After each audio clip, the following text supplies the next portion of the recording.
2020 సంవత్సరం వరకు 1995 సంవత్సరం నుంచి 2020 సంవత్సరం వరకు అంటే 25 సంవత్సరాలు ఆయన రాజకీయాలు ఎవరితో చేశాడు? ఎవరు జెండా పట్టుకుని చేశారు? ఎవరు పక్కన కుర్చీలో కూర్చుని రాజకీయాలు నడిపాడు? అంటే వయసు మీద పడ్డ చంద్రబాబు నాయుడు గారు ఎంత బొంకు మాటలు నాయుడు అనేది దీనికోసమే. 95 నుంచి దాదాపుగా 95 నుంచి 2020 సంవత్సరం వరకు చంద్రబాబు నాయుడు గారి కుర్చీలో పక్కన కూర్చోబెట్టుకుని ప్రతిసారి ప్రతి ఎన్నికల్లో సీట్ ఇచ్చి గెలిపించుకుని తనతో పాటు తిప్పుకుని రాజకీయాలు నడిపి ఇవాళ జగన్మోహన్ రెడ్డి గారి మీదకి బురద పూసేటువంటి కార్యక్రమం ఏమంటారు? తప్పుడు మాటలు కాదా ఇవన్నీ? చంద్రబాబు నాయుడు గారు తప్పుడు మాటలు కాదా ఇవి అంటున్నా. అంటే మీ దగ్గర ఉంటేనేమో గంగా నదిలో స్నానం చేసినట్ట, 25 ఏళ్లు మీ దగ్గర అంటే మీరు ముఖ్యమంత్రిగా ఉండంగా ఈ కేసు ఎఫ్ఐఆర్ కట్టిన ప్రభుత్వం ఎవరిది? ఆ టైం ఎవరు? ఆయన ఏ పార్టీలో ఉన్నారు? మీరేమన్నా పోనీ ఆయనకి టికెట్ లేకుండా ఆపారా?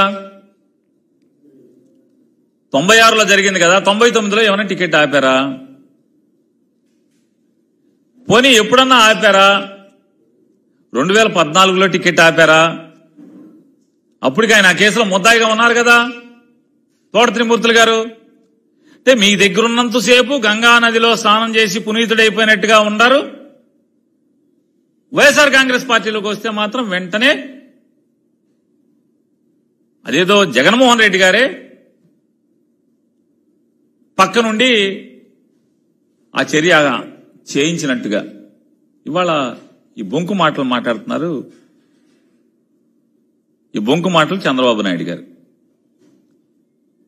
ఇంతకన్నా అంటే ఇంత చండాలంగా ఇంత అసహ్యంగా మాట్లాడేటువంటి రాజకీయ నాయకుడు భారతదేశంలో ఎవడన్నా ఉంటాడా?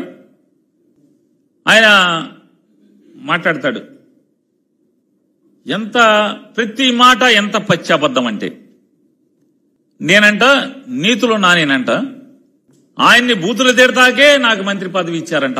నేను పవన్ కళ్యాణ్ గారిని నేను చంద్రబాబు నాయుడు గారికి బొంకు మాటల నాయుడు గారికి సవాల్ విసురుతున్నాను. ఏ రోజన్నా నేను చంద్రబాబు నాయుడు గారి గురించి లేదా పవన్ కళ్యాణ్ గారి గురించి అసభ్య పదజాలంతో నేను ఎప్పుడన్నా మాట్లాడానా? మిమ్మల్ని బూతులు తిట్టానా ఎప్పుడన్నా? నేను మిమ్మల్ని మీ ఇద్దరిని ఎప్పుడన్నా బూతులు తిట్టానా? అసభ్య పదజాలంతో నేను ఎప్పుడన్నా మాట్లాడానా?